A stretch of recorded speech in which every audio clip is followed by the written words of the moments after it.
Welcome to Women's Rugby Rundown 165 for July 29th to August 4th. If you missed WR 164 yesterday, we covered the Paris 2024 Olympics. Make sure and go and watch that. In this episode, we've got all the details on the USA Club Sevens Rugby National Championships happening this weekend. With many new fans of rugby, we're also looking forward.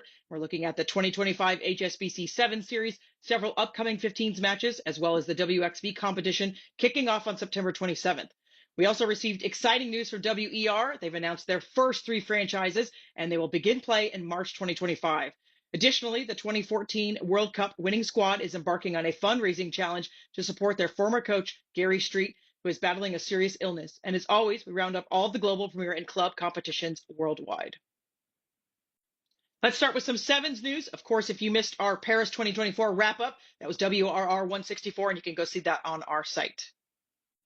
Wondering when you can watch sevens rugby again? We've got you. First, it'll be the HSBC 7 Series, and you can see this is the graphic from last year, but it gives you an idea of when you'll be able to see 12 men's and 12 women's teams. Those will be the core teams. We'll talk about that next time we have a video, but essentially you can see the dates start in Dubai in December, so we may get some sevens this year. Of course, dates and locations are to be confirmed, but then we've got some other stops. Generally, these will be paired together, so you'll have one happening on one weekend and then directly the next weekend, so the teams can all travel to the next place they'll play again.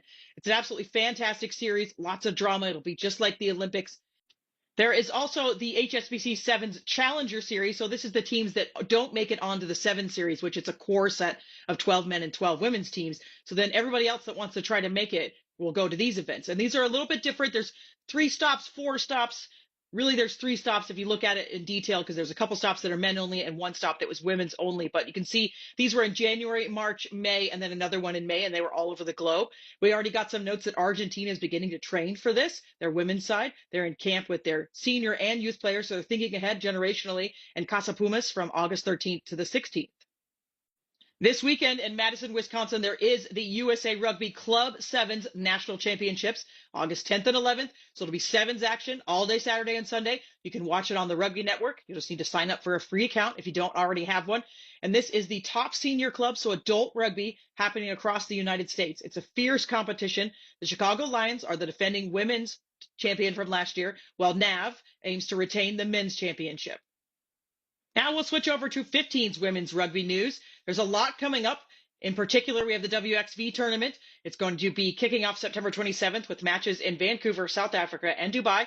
It's a 3-tiered competition, so you can see up there. And this is a competition that will decide the last 2 spots for the 2025 Rugby World Cup in England. WXV 1 and WXV 2 are in, and then the winner of WXV 3 and the runner-up of WXV 3 will get in. They'll join some other teams too, so if you want to know what those teams are, check out my website. But before that, we have some warm-up matches. Teams have already announced August 11th and 17th will be a 2-match series, Japan hosting the United States. Japan has put their tickets on sale, and USA's confirmed their traveling roster. Check that out on our site. Then there'll be September, England versus France. This is a juicy one. This is going to be a rematch of a match that is one for the ages. They play each other in the 6 Nations. Love watching this one. It'll be nice to host it in London. And then on September 14th, 3 matches. Scotland versus Fiji, England versus New Zealand. Ooh. That one's going to be good. 1 versus 2. And then Ireland versus Australia. All of these are just ahead of this WXV tournament, so lots to come.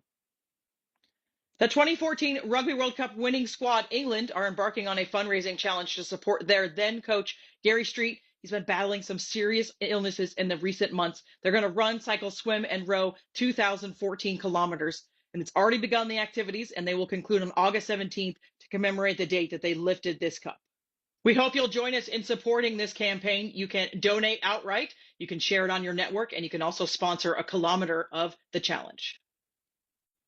And finally, in Premier and Club Women's Rugby news, the Bulls, Daisies, and DHL Western Province will face off in the 2024 South African Premier Division Final in Pretoria this Saturday after they won their semifinals. This sets up a rematch of the 2023 final where the Daisies coasted to a win. Can they defend?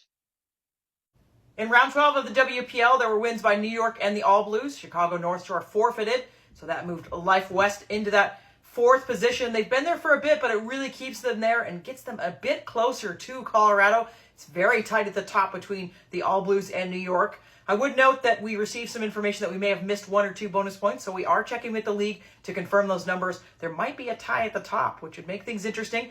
We do have the semifinals coming up on September 7th. It's looking like it's going to be these top 4, but we may see some swapping. Who's going to be 1, who's going to be 4? A couple of weeks to go.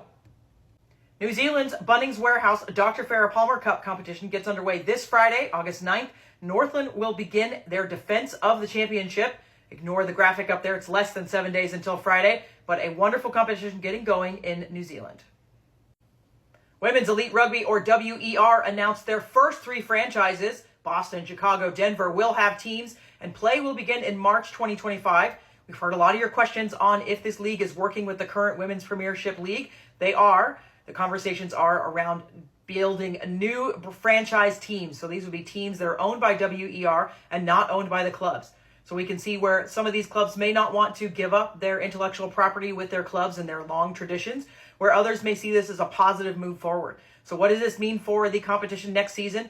We're not sure. We're working with the USA Rugby Club Competitions Committee that I'm a member of, and Kristen Aliberto is the other women's representative as well. We're working with these organizations to try and understand that and make sure that we're building in pathways for every club that wants to compete in USA Rugby Club.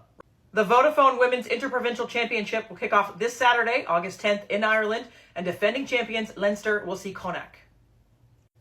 That closes out WRR 165. As always, never miss an episode by subscribing on YouTube, Patreon, Spotify, and any social media platform you prefer.